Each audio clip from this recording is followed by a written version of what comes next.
O verdadeiro Rasputin, 7ª parte. Um crime mal contado. Como pudemos perceber até então, os jornalistas ligados a Khrushchev e ao bloco progressista eram a única voz da nação.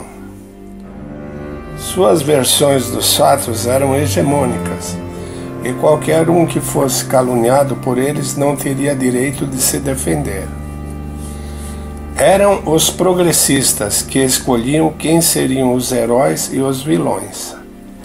Até que um homem teve a audácia de quebrar o monopólio da mídia.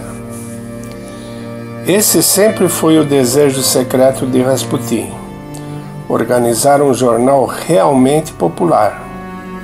Este jornal seria estranho a qualquer politicagem, e suas páginas seriam amplamente abertas às pessoas simples. Mas, para o desespero dos progressistas, Rasputin resolveu colocar em prática seu sonho e afirmou: no outono, quando eu voltar para São Petersburgo, vou começar a produzir meu próprio jornal.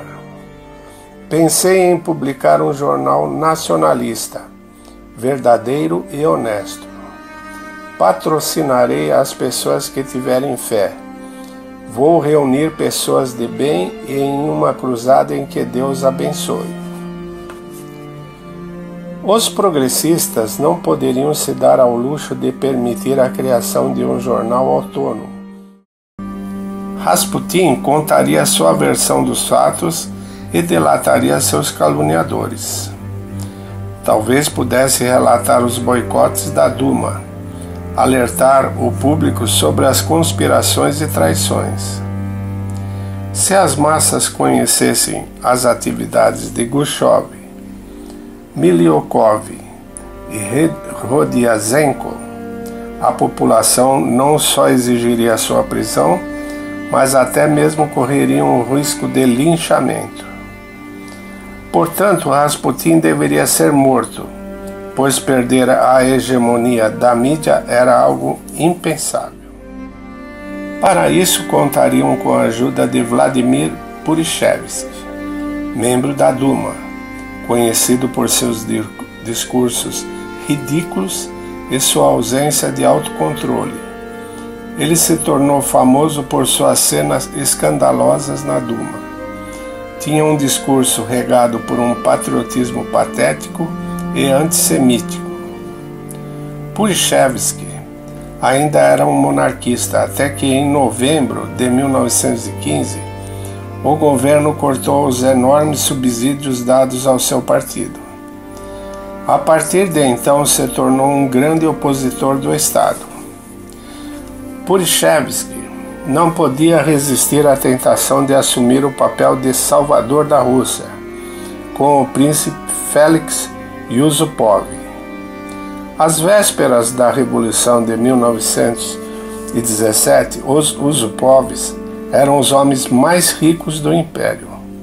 Eles também tinham grande simpatia pela indústria bélica, pois antes da guerra seus ativos só caíam, até que com o começo dos conflitos tiveram uma forte alta. Em 1913, seus rendimentos eram de 229 mil rublos, e em 1914 subiu para 378 mil rublos. O terceiro conspirador era o grão-duque Dmitri Pavlovsky, cuja participação e liderança reduziu o risco da empreitada, pois ele era primo do imperador Nicolau II. Dmitri tinha grandes expectativas com o sucesso da conspiração, pois Khrushchev e seus partidários queriam vê-lo no trono russo após a queda de Nicolau II. Esses três aventureiros se auto-intitulavam os assassinos de Rasputin, mas suas versões absurdas do crime são sua maior prova de inocência. A verdadeira função dos três não era matar Rasputin, mas dar uma falsa versão da motivação do crime.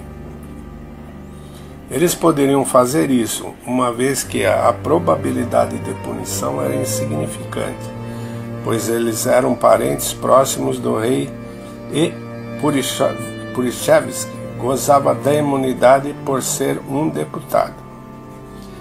Além dessas vantagens, todos os conspiradores gostavam da fama que essa morte lhes trazia. Yusupov e Purichevsky não hesitaram em escrever em suas memórias suas versões malucas do crime. Mas os verdadeiros organizadores do assassinato e da morte de Rasputin não eram de conhecimento do público. Estavam tão eufóricos em assumir a autoria do assassinato que se esqueceram de combinar uma versão incomum da história. O resultado, então, foi que cada um contou a sua versão do crime.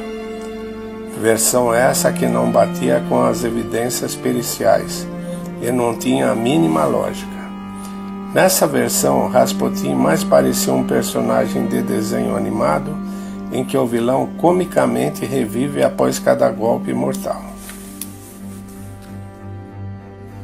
Apesar das contradições dos três patetas, de modo geral, o depoimento foi o seguinte na noite de 30 de dezembro de 1916.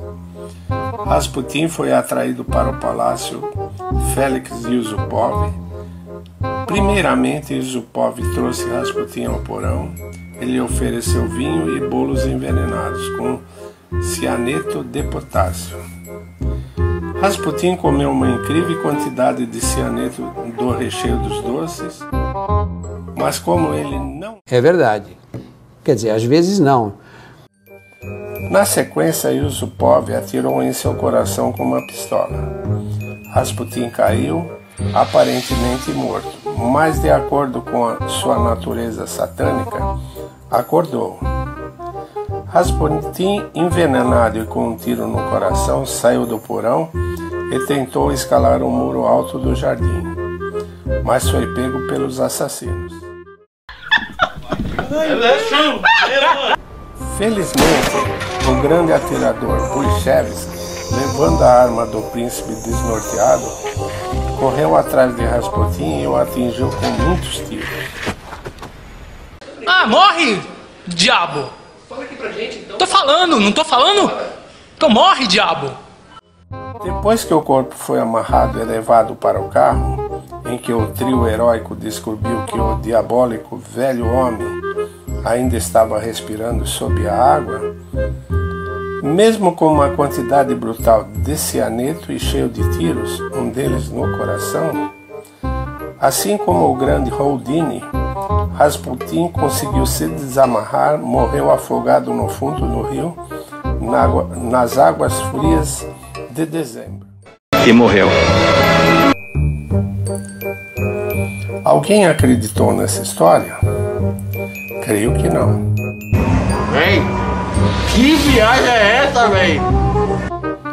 Esta, que é considerada a versão clássica do crime, não tem nada a ver com a realidade.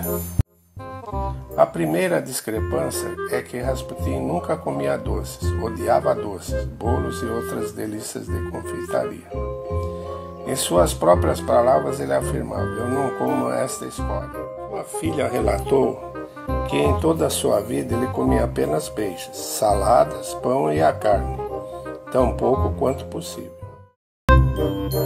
Outro argumento bem convincente é que 70 mg de cianeto de potássio mataria qualquer ser humano, e mesmo que tomasse uma dose menor e não morresse, sofreria danos cerebrais e não conseguiria correr e pular muros. E devemos lembrar que durante a perícia não foi encontrado veneno no corpo. Em sua autópsia, o professor Kozorotov declara que a causa da morte foi uma hemorragia devido a um ferimento à bala no estômago. O disparo foi feito a queima-roupa no estômago e no fígado. No cadáver também havia um ferimento nas costas e na testa. Já no depoimento de Yusupov, mesmo com uma ferida mortal, Rasputin ainda conseguia sair do porão e correr até a porta. Em segundo lugar, Purichevsky diz que Rasputin fugiu, recebeu um tiro nas costas e caiu de bruços. Mas segundo a perícia, o terceiro disparo foi na testa. Purichevsky não menciona que ele virou o rosto para o atirador. Outro detalhe importante é que o corpo de Rasputin foi encontrado com um casaco de peles. Se ele estivesse dentro do palácio onde há calefação, teria tirado o casaco. Isso também indica que ele pode ter sido assassinado na rua ou em uma área externa. Da mesma forma, podemos adicionar que os assassinos Yusupov e Purichevsky descreveram as roupas de Rasputin incorretamente.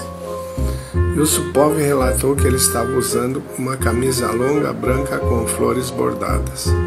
Já Purichevsky menciona uma camisa creme com bordados de seda. Enquanto isso, o exame do corpo atesta que Rasputin estava usando uma camisa azul bordada com abas de ouro. Também devemos lembrar que Rasputin não morreu afogado. A partir do relatório da autópsia, não havia nenhum rastro de morte por afogamento. Rasputin já estava morto quando foi lançado na água. O boato foi criado por causa de uma velha tradição russa que impedem os afogados de serem canonizados. Alguém tentou interromper qualquer tentativa de canonizar Rasputin com o argumento: ele se afogou, é impróprio e impossível. Infelizmente, não sabemos qual o verdadeiro assassino. Com a destruição do corpo, o fim prematuro dos inquéritos, o desaparecimento de todos os vestígios forenses e a morte de todas as possíveis testemunhas, será impossível responder esta pergunta. Quer saber mais sobre a Rússia Imperial? Inscreva-se em nosso canal e ative as notificações.